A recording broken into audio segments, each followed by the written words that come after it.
All right, math in a minute, or maybe a few. Today is polynomial functions.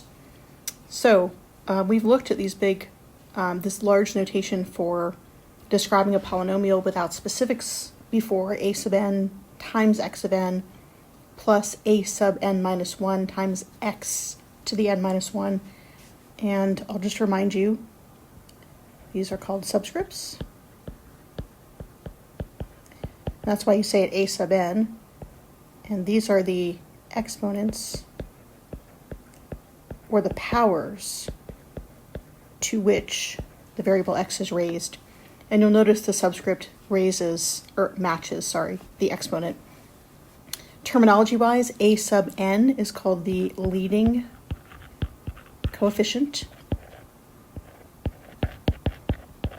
And it's important to notice that n also matches the largest n,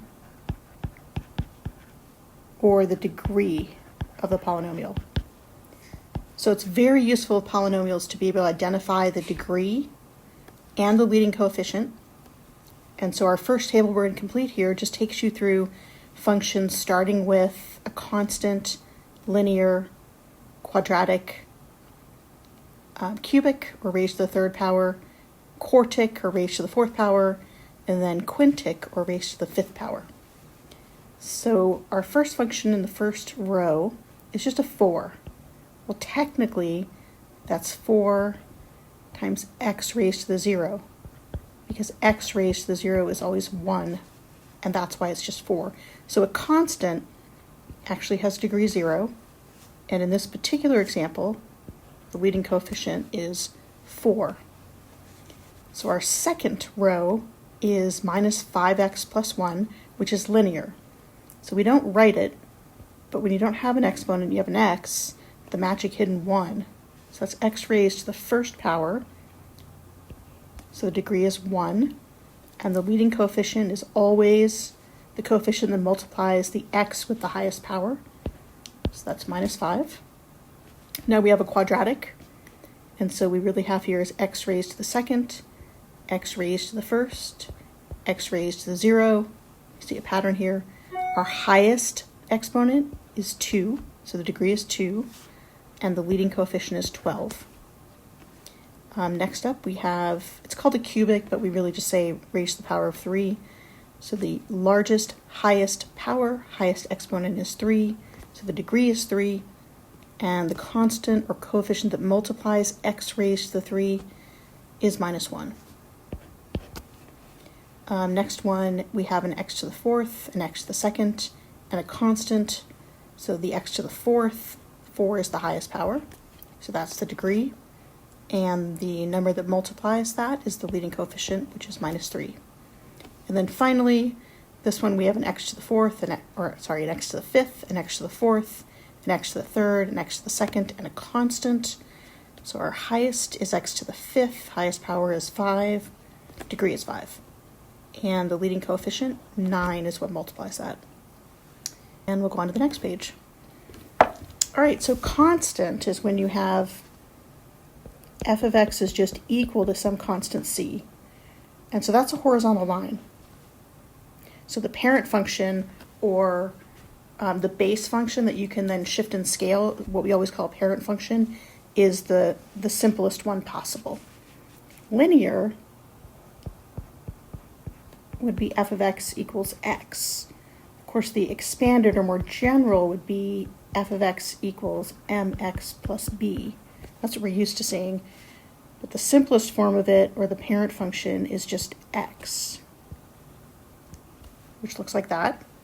Quadratic parent function is f of x equals x squared. And you know, because we just did this, the more general form is ax squared plus bx plus c. When it's just x squared, it has a vertex in it, 2x intercepts for multiplicity 2 right at 0, so it looks like this. Cubic, our basic form is f of x is equal to x cubed. And this is one that actually kind of looks like that. And then quartic is f of x equals x to the fourth. And notice I'm not really writing out the general form because we don't often, after quadratics, work with them to the degree we did quadratics. Quartic, actually, it's flatter. It looks a lot like an x squared. It's a little flatter here because it actually has a total of 4 zeros right at x equals 0, which we're going to learn about. And then quintic is f of x is equal to x to the fifth. And that looks a lot like a cubic. It also is a little flatter because it has a total of 5 zeros at x equals 0, comma y equals 0. So what do we notice here before we move on and talk about some of the properties? Okay, so this is degree 2, which is even. And x to the fourth is degree 4, is also even. Meanwhile, the linear one, f of x equals x, is degree 1, which is odd. Cubic is degree 3, which is also odd. And cubic has a degree of 5, which is also odd. So you might notice a pattern here, which is, and this is really 0, which there's argument over whether we should call it odd or even, and it kind of makes sense in terms of what we're about to talk about now. So when it's odd, it actually goes, if we look at the output function, it's heading on this side to negative infinity, and on this side it's going to plus infinity. So 2 different directions, and you'll see that with all of them. So that's heading to negative infinity, and that's plus infinity. On this end, the function's going to head to plus infinity, and on this side is going to negative, and the quintic is the same. Now, meanwhile, the even functions are both headed up. And so the 2 ends of the function are both going to, in this case, plus infinity for both of those. And this is always true. If it's even, it's going to head in the same direction, and if it's odd, it'll head in 2 separate directions.